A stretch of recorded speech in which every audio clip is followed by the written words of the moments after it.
সিরিয়ার রাজধানী দামেস্কের শিয়া অধ্যুষিত এলাকা ও ধর্মীয় উপাসনালয়গুলোতে এবার পবিত্র আশুরা পালন হচ্ছে ভিন্ন এক পরিবেশে। কড়া নিরাপত্তা, সীমিত আনুষ্ঠানিকতায় শোক আর ত্যাগের দিনটি স্মরণ করছেন শিয়া সম্প্রদায়ের মানুষ।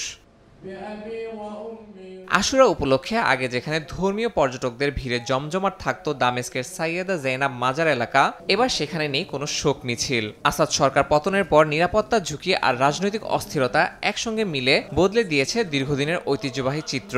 এবার আশুরা পালন সীমাবদ্ধ শুধু মাজারের ভেতরেই। আগে যেখানে পুরো এলাকা শোকের সাজে সাজত, এখন সেখানে রয়েছে শুধুই নিস্তব্ধতা আর দুশ্চিন্তার ছায়া।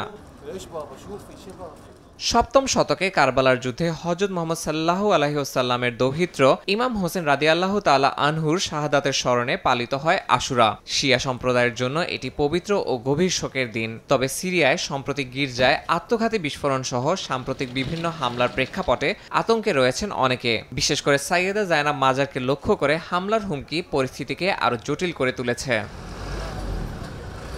দামেস্কের শিয়া বাসিন্দারা জানান, তারা এবার আশুরা পালন করছেন খুবই সীমিত পরিসরে। চলছে কঠোর তল্লাশি, মেটাল ডিটেক্টরের স্ক্যানিং পেরিয়ে তবেই মিলছে শিয়া মুসলিমদের সম্মিলিত হওয়ার স্থান হুসেইনিয়ায় প্রবেশাধিকার। অনেকেই মনে করছেন এবার এই দিনের আধ্যাত্মিক আবহ হারিয়ে গেছে।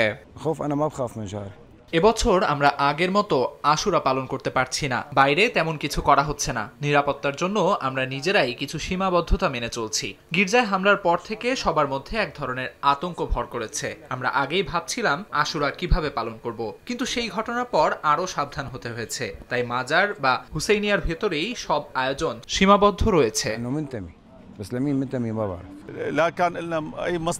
আমরা চাই আবার যেন আগের মতো আশুরা পালন করতে পারি, যেখানে সবাই মিলে একসঙ্গে থাকবে। আমরাও এই দেশ গঠনের একটি অংশ। নিরাপত্তার পাশাপাশি আমরা সম্মানও চাই।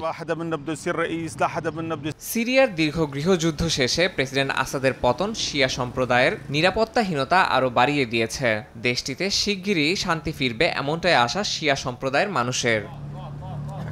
ইয়াসিন মোহাম্মদ জিসান, সময় সংবাদ।